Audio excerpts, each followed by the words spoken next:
విదేశాల్లో చదవాలనుకుంటున్నారా? అయితే విదేశ్ కన్సల్ట్ ని సంప్రదించండి. హలో హాయ్, నేను మీ జర్నలిస్ట్ ప్రశాంత్. ప్రస్తుతం దేశంలో నిర్భయ సంఘటనను మరొక మరొక సంఘటన వెలుగులోకి వచ్చింది.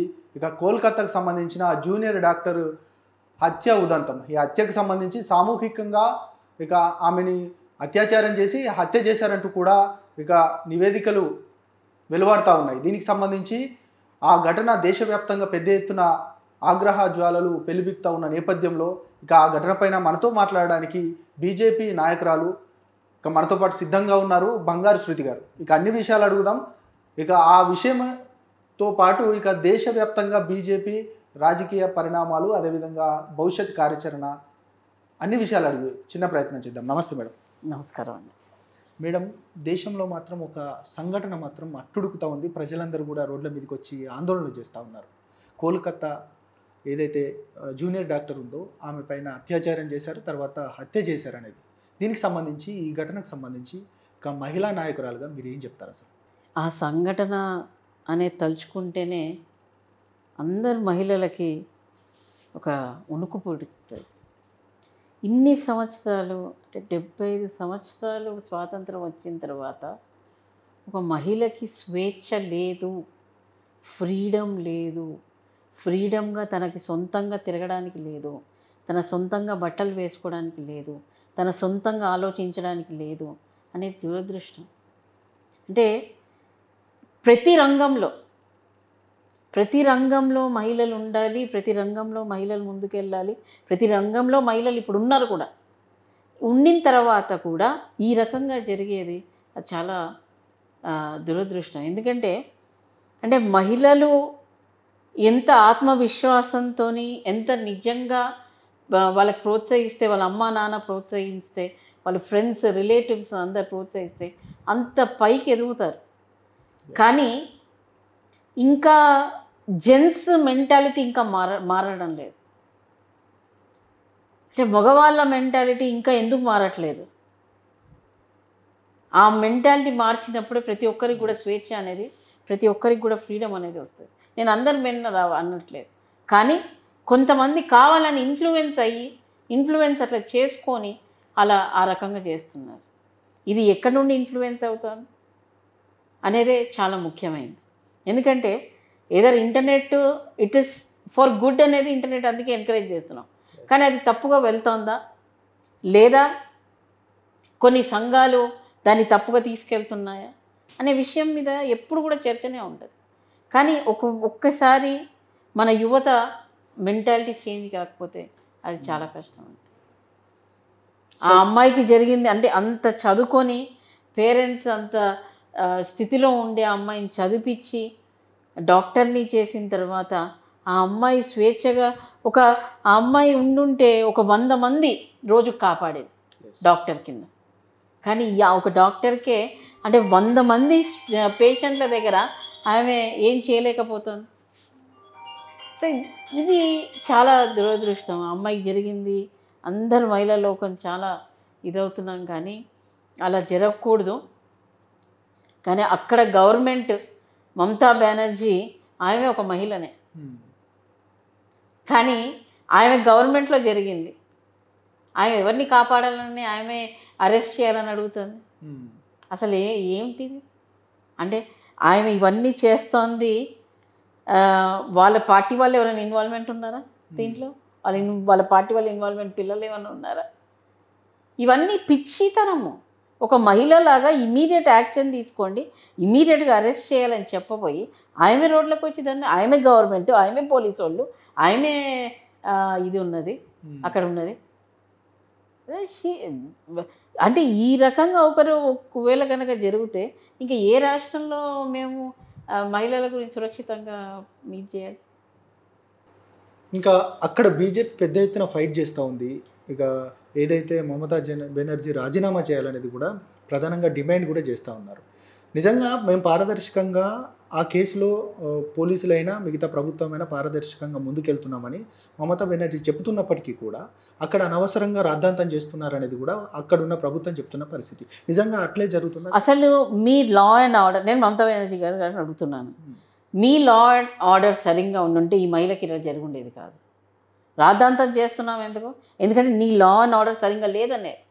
రాద్ధాంతం చేయడం కాదు, మేము హక్కుల గురించి అడుగుతున్నాం, ప్రజల పరిపాలన గురించి అడుగుతున్నాం, ప్రజల సురక్షితం గురించి అడుగుతున్నాం. అడగడం తప్పేం లేదు, దాంట్లో రాద్ధాంతం చేయడం ఏంటి?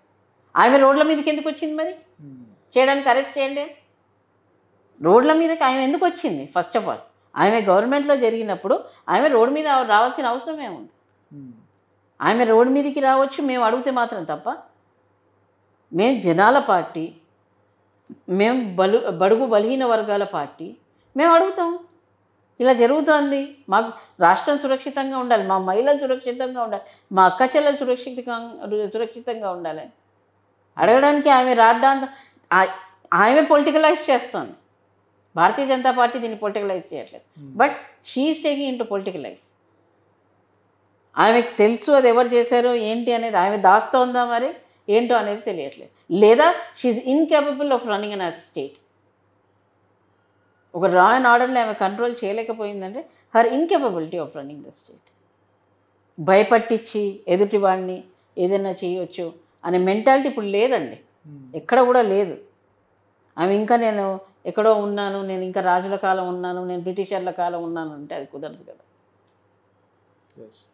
నిజంగా మేడం, అంటే ఈ ఘటనే కాదు, కొన్ని నివేదికలు చెప్తా ఉన్నాయి గంటకి 2 నుంచి 3 అత్యాచారాలు జరుగుతున్నాయి దేశంలో అని నివేదికలు చెప్తా ఉన్నాయి. ఈ పరిస్థితిని ఎట్లా చూస్తారు? నేను అదే చెప్తున్నాను కదండి, అంటిల్ అన్లెస్ ఎదుటి మనిషి మెంటాలిటీ మార్చకపోతే మనం ఏం చేయలేం. ఎదుటి మనిషి మెంటాలిటీ మారవాలి. మీ అక్కా చెల్లెలు కూడా ఉన్నారు, మీకు అమ్మ కూడా ఉన్నది, అందరూ ఉన్నారు. కానీ అమ్మాయిని చూసే వ్యక్తిత్వంగా మీరు ఎందుకు మారట్లేదు? అదే పక్క దేశాలలో నేను అంటున్నాను, యుఎస్లో అమ్మాయిలు చిన్న బూట్లు వేసుకుంటారు, ఏషియాలో కంట్రీస్లో వేసుకుంటారు, చైనాలో వేసుకుంటారు, అక్కడ వేసుకుంటారు. అక్కడ ఎవరి కళ్ళు అక్కడ దీని కిందికి పోదెందుకు మరి? ఇక్కడ మాత్రమే ఎందుకు అట్లా ఉంది? మనిషి నేను ఈవెన్ నేను అంటే మహిళలు ఎంత స్వేచ్ఛగా ఉండాలనుకుంటే అంత కన్జర్వేటివ్గా మళ్ళీ చేసేస్తున్నారు. బట్ మహిళ ఏదో చిన్న స్కర్ట్ వేసుకుందంటే she is not socially becoming. తన వాల్యూస్ ఉన్నాయి కానీ she likes it to wear. అంతేగాని మనం దాన్ని తప్పుగా పట్టడం అనేది ఎదుటి మనిషి ఎంత చిన్న ఆలోచన అనేది తెలుసుకున్నాం. ఇంకా ఇంకొక విమర్శ కూడా ఉంది మేడం, ఆంధ్రాస్లో జరిగిన ఘటనకు సంబంధించి బీజేపీ ఇంతవరకు ఏ స్టాండ్ తీసుకోలేదు కాబట్టి, అంటే రాజకీయంగా కొన్ని మిమ్మల్ని విమర్శించే రాజకీయ పార్టీలు అంటూ ఉన్నాయి.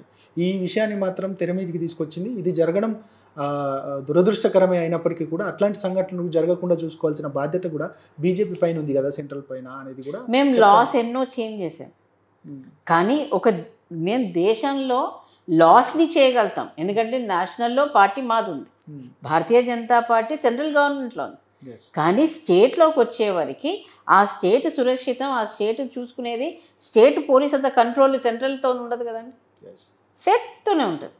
స్టేట్ పోలీసు ఉంటుంది, మా దగ్గర ఏముంటాయి, ఆర్మీ ఉంటుంది. మరి దాన్ని దీనిలోకి అయితే దింపలేం కదా. స్టేట్ది చూసుకోవాలంటే ఆ స్టేట్ ప్రజలు, స్టేట్ ప్రవర్తన, స్టేట్ గవర్నమెంట్ అన్నీ కూడా చూసుకోవాలి. మేము అక్కడ లాస్ మీకు తెలీదు, నిర్భయ కేసు తర్వాత ఎంత సీరియస్గా భారతీయ జనతా పార్టీ 2014 తర్వాత చాలా సవరణలు తీసుకొచ్చింది కేసెస్లలో, చాలా సవరణలు తీసుకొచ్చింది. చిన్నపిల్లలకు ఒకవేళ కనుక అత్యాచారం చేస్తే ఇమ్మీడియట్గా అరెస్ట్ చేసి దానికి ఫాస్ట్ ట్రాక్ పెట్టి మరి అతను శిక్షించాలి అనేది వచ్చింది. అది తీసుకొచ్చింది భారతీయ జనతా పార్టీ. మరి అట్లాంటప్పుడు మేము అక్కడ లాస్ ప్రిపేర్ చేయాలి. కానీ మీరు మీ స్టేట్లో అది ఇంప్లిమెంట్ చేయలేకపోతున్నారు. మీ స్టేట్లో మీ దగ్గర లా, మీ హైకోర్టులో మీరు దాన్ని ఎంత ఫాస్ట్గా అవుతారో గవర్నమెంట్ అనేది ఇవ్వాలి. మీ పోలీసు వాళ్ళు మీ దగ్గర ఉంటారు, అది సెంట్రల్ గవర్నమెంట్ చేయలేదు. ఇది ఊరికే ఏంటి అని అంటే అక్కడ భారతీయ జనతా పార్టీ ఇంక్రీజ్ అవుతుంది. వెస్ట్ బెంగాల్లో అందరూ కూడా ఎస్ భారతీయ జనతా పార్టీ చేస్తున్న పని చాలా బాగుంది, వాళ్ళు గొంతును ఎత్తుతున్నారు, ప్రజల గురించి గొంతెత్తి మాట్లాడుతున్నారు అనేది ఆమె తట్టుకోలేకపోతుంది. వేరే పార్టీలన్నీ కూడా అంతే. ఫస్ట్ టైము ఒక పార్టీ నెహ్రూ గారి తర్వాత ఒక పార్టీ మూడవసారి కంటిన్యూస్గా పవర్లోకి వచ్చింది. అప్పుడు కూడా ఎందుకు వచ్చింది మూడోసారి పవర్లో? ఒకసారి అయితే కాంగ్రెసే స్వాతంత్రం తీసుకొచ్చిందని వచ్చింది, ఇంకో టర్మ్ ఇచ్చారు, మూడో టర్మ్ అవును 2 టర్మ్లు ఉన్నాయి కదా, ఆ సెంటిమెంట్తో 3 సార్లు వచ్చింది. ఈసారి మేము పని చేసాం కాబట్టి 3 సార్లు ప్రజలు ఇచ్చారు. అది ఇంకా మేడం సరే, ఆ విషయాన్ని పక్కన పెడితే రాజకీయాల విషయానికి వద్దాం. ప్రస్తుతం ఏదైతే ఢిల్లీ లిక్కర్ స్కామ్కి సంబంధించి, ఢిల్లీ లిక్కర్ స్కామ్లో ఇప్పటికే జైలు జీవితం గడుపుతున్న కవిత విషయంలో పూర్తిగా బీజేపీ వెనకాలండి ఇదంతా చేపిస్తుంది అనేది కూడా ఒక ఆరోపణ చేస్తూ ఉన్నారు బీఆర్ఎస్ పార్టీకి సంబంధించిన నాయకులు. దీన్ని ఎట్లా చూస్తారు మీరు? మీరు ప్రెస్ వాళ్ళే పుకారు లేపుతారని అంటే బీజేపీ ఇంకా బీఆర్ఎస్ కలిసిపోతుంది, విలీనం అయిపోతుంది అని మీ ప్రెస్ వాళ్ళే చెప్తున్నారు. స్వయాన మన చీఫ్ మినిస్టర్ రేవంత్ రెడ్డి గారే చిట్ చాట్ లో మాట్లాడుతున్న సందర్భాలు. మళ్ళీ అని అంటారు మేము ఇది చేస్తున్నాం. మాకేం అవసరం? అదొక సంస్థ ఉంది, ఓకే, అది చేస్తోంది, దానికి బీజేపీతో ఏం సంబంధం? ఒకవేళ అట్లాగే ఉంటే కవిత ఎప్పుడో బయటికి రావాలి కదా. మేమెందుకు? మాకు ఏముంది ఇప్పుడు బీఆర్ఎస్తో ఇది చేయడానికి? కొంచెం మనం కూడా ఏంటి అసలు ఏం జరుగుతుంది నిజంగా? బీజేపీ అక్కడ ఉన్న కేజ్రీవాల్ని దృష్టిలో పెట్టుకుని కేజ్రీవాల్ని ఇబ్బంది పెట్టడానికే ఆ కేసులో ఇన్వాల్వ్ అయిన కవిత. కేజ్రీవాల్కి ఇబ్బంది పెడితే మాకేం వస్తుంది? మాకు ఇప్పుడు ఢిల్లీలో మొత్తం 7 సీట్లు పార్లమెంట్ మాకు వచ్చాయి కదా. మరి కేజ్రీవాల్ లోపల ఉంటే సెంటిమెంట్తో రాకూడదు కదండి. 7 సీట్లు మేము గెలిచాం కదా ఢిల్లీలో, మరి ఎందుకు గెలుస్తాం? ఇవన్నీ ఆపోజిషన్ ఏదో ఇష్టం వచ్చినట్టు మాట్లాడాలా, ఇష్టం వచ్చినట్టు చెప్పాలా అనే విషయం మీదనే ఉంటుంది తప్ప వీళ్ళకి ఒకటే, భారతీయ జనతా పార్టీ జనాల్లో పెరుగుతుంది, దాన్ని ఎట్లా కట్ చేయాలా, దాన్ని ఎట్లా గ్రౌండ్ చేయాలా అనే విషయంలోనే ఉంది తప్ప ఇంకా ఒక్కటి ఎత్తి చూపించమని చెప్పండి. భారతీయ జనతా పార్టీ చెప్పిన దాంట్లో ఒక్కటి కూడా పూర్తి చేయలేదని చెప్పానండి. ఓకే, చెప్పిందే చేశాం, ఏది చెప్పలేదో అది కూడా చేశాం భారతీయ జనతా. Right madam. ఇంకా దేశవ్యాప్తంగా భారతీయ జనతా పార్టీకి సంబంధించి మొన్న ఎలక్షన్స్లో కొంత ఓట్ల శాతం తగ్గిన పరిస్థితి, కానీ తెలంగాణలో మాత్రం 8 స్థానాలు వచ్చాయి. ఈ 8 స్థానాలకు సంబంధించి నెక్స్ట్ వచ్చే అధికారంలోకి రాబోతున్న సంకేతమా లేకపోతే ఏంటి, ఎట్లా ఉండబోతుంది? 8 సీట్లు we are now 50-50 to the Congress. BRS ఇంకా అయిపోయింది, ఇట్ ఇస్ డెత్, దాని అయిపోయింది, చనిపోయింది, ఇంకా అది పైకి లేసే ఆస్కారం కూడా లేదు. మేము ఆల్మోస్ట్ మొన్న ఎన్నికల్లో మాకు 75 లక్షలకు పైచిలకు ఓట్లు వచ్చాయి. అంటే we're into a very good fight. దాంట్లో 54 సీట్స్లలో we're in the first position. అంటే మీరు ఆలోచించవచ్చు, ఆల్మోస్ట్ 50% వరకు, almost 50% we're in a good very place and people accepted us. బీజేపీని అక్సెప్ట్ చేసింది ఇక్కడ జనాలు. ఎస్, ఆల్టర్నేటివ్ ఏంటి? వీళ్ళకి వచ్చిన 3 నెలలకే, మీరు కాంగ్రెస్ పవర్లోకి వచ్చిన 3 నెలలకే ఈ ఎలక్షన్స్ వచ్చాయి. దాని డిఫరెన్స్ చూసారా మీరు ఎట్లా వచ్చిందో? సో 3 నెలలకే జనాలకి కాంగ్రెస్ గవర్నమెంట్ మీద వ్యతిరేకం స్టార్ట్ అయింది. కాంగ్రెస్ గవర్నమెంట్ వచ్చినా ఏం చేయలేదు, ఈ దేశాన్ని లేదా ఈ రాష్ట్రాన్ని కాపాడాలంటే కేవలం భారతీయ జనతా పార్టీ అని ఈ రాష్ట్రానికి 8 సీట్లు ఇచ్చింది. రాష్ట్రానికి 8 సీట్లు ఇచ్చారు, కానీ దేశంలో మాత్రం ఓట్ల శాతం తగ్గింది. ఎక్కడ తగ్గలేదండి. ఒక్క నిమిషం మీరు, ఒక్క నిమిషం. మేము టార్గెట్ పార్టీ ఎప్పుడైనా ఎంతైనా పెట్టుకుంటుంది పార్టీ. మేము 545 అంటాము, ఎందుకంటే మాకు పార్లమెంట్ ఉండాలని మేము అనుకుంటాం కదా. మాకు మీరు చూసుకుంటే ఎక్కడ కూడా ఓటు శాతం అనేది తగ్గలేదు, దయచేసి అర్థం చేసుకోవాలి. ఓటు శాతం అనేది తగ్గలేదు, సీట్లు ఇటువంటి కొంచెం తగ్గామో కానీ ఓటు శాతం అనేది మాకు. సీట్లు తగ్గిన మాట అంటే సీట్లు తగ్గాయి, కానీ ఎన్డీఏ కూటమిలో భాగమైన పార్టీల యొక్క మద్దతు లేకుండా పార్టీ ఏర్పడే పరిస్థితి, అంటే ప్రభుత్వం ఏర్పడే పరిస్థితి లేదు. మాకు సొంతంగానే ఉన్నాయి కదా. ఓకే, మాకు సొంతంగానే ఉన్నాయి, దాంట్లో 240 అనేది మాకే ఉన్నాయి. మేము వేరేది ఏంటి అని అంటే మీకు ఒకటి, మేము ఎన్డీఏలో ఉన్నాము. ఎప్పుడు అటల్ బిహారీ వాజ్పేయి గారు ఎప్పుడు ఎన్డీఏ నుంచి స్టార్ట్ అయ్యారో ఇప్పటి వరకు కూడా కొన్ని పార్టీస్ మాతో ఎప్పుడు పర్మనెంట్గానే ఉన్నాయి. వాళ్ళు గెలవట్లేదని మేము వాళ్ళని వదిలేయలేదు, లేదా భారతీయ జనతా పార్టీతో మేము ఉన్నాం మాకు ఎక్కడ కనుమరుగు అయిపోయిందని కూడా వాళ్ళు ఎక్కడ మమ్మల్ని వదలలేదు. అది నడుస్తూనే ఉంది. ఎన్డీఏలో వస్తారు పోతారు. ఎందుకు యూపీఏది మొన్న ఇండియా కూటమి అయ్యింది, ఎంతమంది అందులో ఉన్న కన్వీనరే వెళ్ళిపోయాడు కదండి నితీష్ కుమార్. 10 మంది అడుగుతున్నారు నేనే ప్రైమ్ మినిస్టర్ అవ్వాలని, ఎవరయ్యారు? వాళ్ళకి ఎంత వచ్చింది? మేడం చివరగా 8 మంది ఎంపీలు ఉన్నప్పటికీ కూడా రాష్ట్రానికి ఏ విధంగా కూడా నిధులు తీసుకురావడంలో విఫలమయ్యారు, ఏ విధంగా నిధులు తీసుకురాలేదు అనేది మాత్రం ప్రధానంగా ఇటు బీఆర్ఎస్ అటు కాంగ్రెస్ గుండు సున్నా అని కాంగ్రెస్ చెప్తా ఉంది, బీఆర్ఎస్ అయితే ఇంకా ఎంపీలు ఉండి కూడా వేస్ట్ అనే కాన్సెప్ట్లో మాట్లాడుతూ ఉంది. తప్పది. మీరు గత 10 సంవత్సరాల్లో ఏం తీసుకొచ్చానండి? గత 10 సంవత్సరాల్లో భారతీయ జనతా పార్టీ పవర్లోకి ఉంది. గత 10 సంవత్సరాలు ఈ రాష్ట్రానికి ఏం రాలేదంటే ఇన్ని సంవత్సరాలు ఎట్లా నడిచింది? Last time 1.52 crores lakhs of rupees తీసుకొచ్చాం ఇక్కడ. మరి గత 10 సంవత్సరాలలో వాళ్ళు ఏం తీసుకురాలేదు, అప్పుడు మీరు ఏమి ఇవ్వలేదు, మరి ఇప్పుడు ఎందుకు ఇవ్వలేదు? ఈ రోజు మీరు హైవేలు ఇక్కడ రోడ్లు చూస్తున్నారు, ఫ్లైఓవర్ సిటీలో చేసామని అంటున్నారు. అది ఎవరి డబ్బు అండి? సెంట్రల్ గవర్నమెంట్ ఇవ్వకుండానే స్టేట్ గవర్నమెంట్ దగ్గర అంత డబ్బులు ఉండిందా?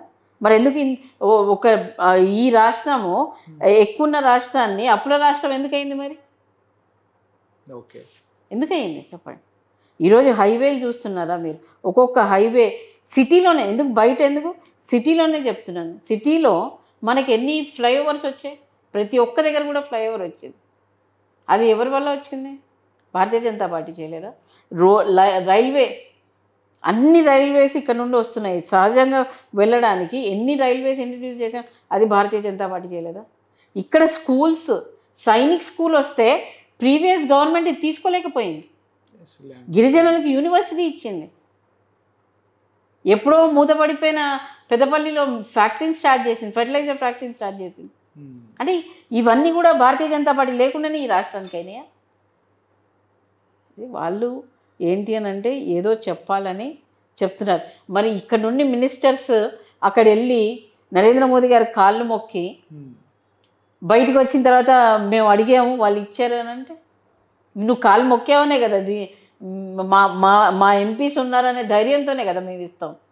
ఓకే, మా ఎంపీస్ ఉన్నారు, వాళ్ళు తప్పకుండా మేము ఏది ఇచ్చినా కానీ వాళ్ళు ఫాలోఅప్లో ఉంటారు, వాళ్ళు చూసుకుంటారు, అక్కడ చేరేటట్టు చేస్తారు, ఆ పని అయ్యేటట్టు చూస్తారనే కదా ఇస్తారు.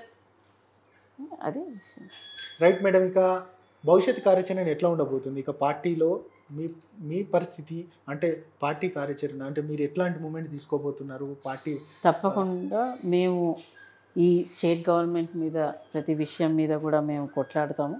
ప్రతి విషయం కూడా ఎందుకంటే స్టేట్ గవర్నమెంట్ 3 నెలలకే వ్యతిరేకత వచ్చిందని మీరు చూశారు.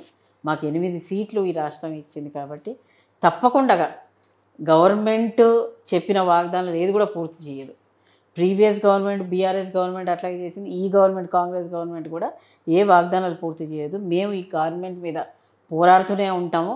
ప్రతి నిమిషం గవర్నమెంట్ మీద నిఘా పెడతాము, ఏది చేయాలో ఏది చేస్తుందో అనేది దాని మీద తప్పకుండా కార్యాచరణ తీసుకొని ఏ రకంగా మేము ముందుకెళ్ళాలో అనేది మేము కూర్చొని కూడా ఇప్పుడైతే మాకు వెంటనే మాకు మెంబర్షిప్, ఎందుకంటే ప్రతి 6 సంవత్సరాలకి మా మెంబర్షిప్ పూర్తి అయిపోతుంది అనమాట. యాక్చువల్లీ 3 ఇయర్స్కి అవుతుంది, కానీ 6 ఇయర్స్కి ప్రైమరీ మెంబర్షిప్ ఉంటుంది. సో అది అయిపోయింది.